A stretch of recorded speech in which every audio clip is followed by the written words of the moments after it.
Assalamualaikum class. In this video we are going to solve the remaining questions of exercise 1.4. Here we have question number 68 and you have to solve this equation that absolute value of x plus 4 is equal to minus times of x plus 4. Now we know that absolute value of x is equal to x if x is greater than or equal to 0 and minus x is if x is less than 0. So you can see that whatever we are taking in the absolute value, it is coming as a negative expression with it. So it means it is going to satisfy the second case, and we can easily put that x plus 4 is less than or equal to 0. We are placing the sign of equal to 0 because we know that 0 is neither positive nor negative. So if I replace it with minus 4, it will satisfy. So that's why I'm putting x plus 4 is less than or equal to 0.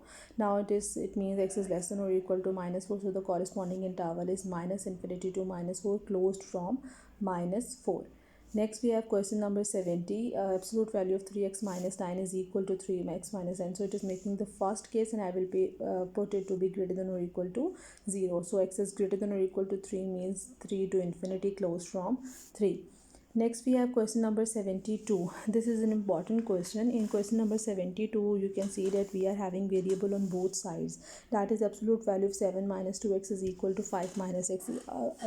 Till now we have solved the questions in which the variable was only at one side, that is in the absolute value expression, and on the other side we were having the constant terms. But now when we have variable on the both sides, there could be a problem, because when we take the two cases, one time positive, one time negative, then the condition that is x7 minus 2x is greater than or equal to 0 and 7 minus 2x is less than 0 is holding on this variable, not about this. So because of one conditional variable, there could be a problem that the solution is not going to satisfy the original equation. So in such cases what we have to do, or what we are supposed to do, that solve it as the way that one time take it positive, one time take it negative. We get x is equal to 2 and x is equal to 4.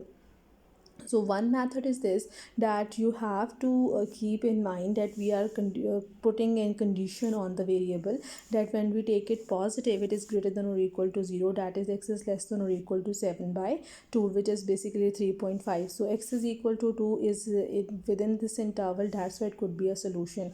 If we get a chance that the solution, let's suppose the solution is 6 and 6 is not a part of this interval, then we will say that 6 cannot be in the solution set. So that's why this could be a way that whenever you take it positive, place the number or the expression to be greater than or equal to 0, and then check that either the solution is belonging to the interval or not.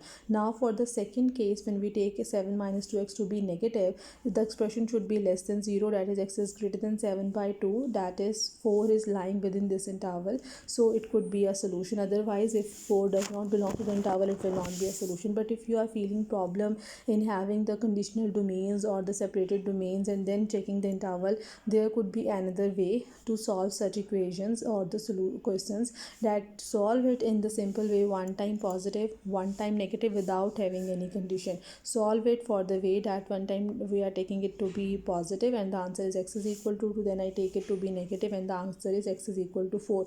Now check your solution for the original equation, that is with absolute value, not with the one you are solving. That for x is equal to 4, you are not going to put in this equation, we are going to put in the original one. So if the equation is going to be satisfied, it means it will belong to the solution set, otherwise it will not be part of the solution set. So here is the way that solution set right now it's 2 and 4, but there could be a possibility when any one of the number does not satisfy the original equation, then we will remove that number from our solution set. Thank you.